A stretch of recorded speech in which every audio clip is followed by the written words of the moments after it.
क्या होता है जब किसी इंसान को खुद को बचाने के लिए सबके सामने किसी और की इज्जत मिट्टी में मिलाने पर मजबूर किया जाता है?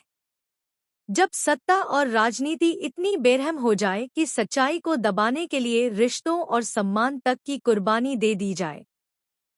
कुछ ऐसा ही होने वाला है इस कहानी में, जहां सत्ता के खेल में इंसानियत और रिश्तों की परीक्षा होने वाली है। मंत्री धर्मराज अपनी राजनीति और अपनी कुर्सी को बचाने के लिए एक नई चाल चलने वाले हैं। उन्हें लगता है कि अगर महक ठाकुर उनकी पार्टी में शामिल हो जाती है, तो लोगों के सामने उन पर लगे सारे आरोप अपने आप ही झूठे साबित हो जाएंगे।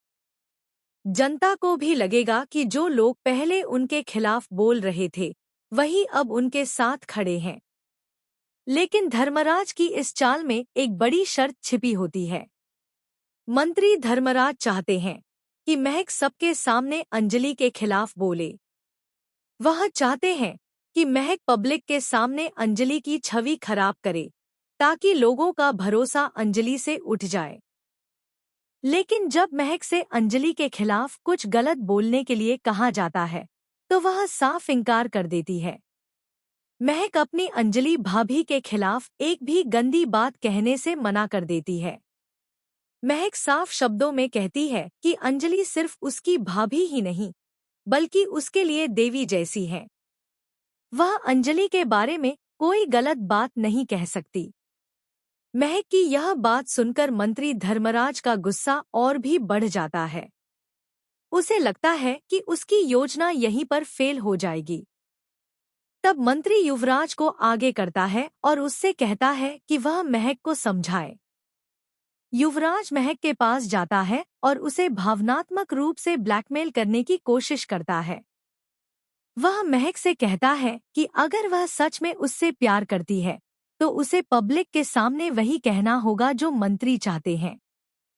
युवराज महक से कहता है कि उसे सबके सामने यह कहना होगा कि अंजलि चरित्रहीन है, बदचलन है और एक गंदी औरत है। वह यह भी कहता है कि अगर अंजलि चुनाव में जीत गई, तो पूरे शहर का माहौल खराब हो जाएगा और शहर बर्बाद हो जाएगा। युवराज की यह बातें सुनकर महक अंदर से टूट जाती है। लेकिन उसके ऊपर इतना दबाव डाला जाता है कि वह मजबूर हो जाती है। आखिरकार महक वही करती है जो मंत्री धर्मराज चाहते हैं।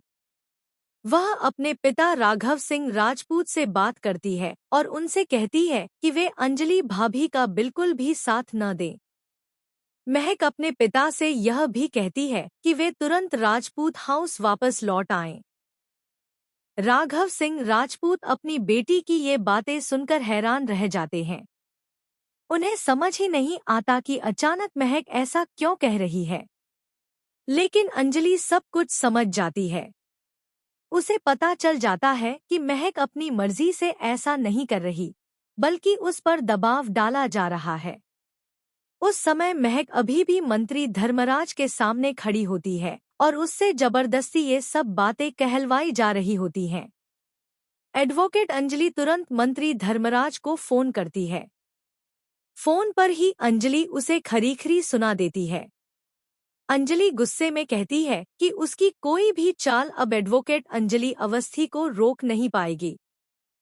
यह सुनकर धर्मराज घबरा जाता है और डरते हुए कहता है कि अंजलि, ऐसा कुछ मत करो।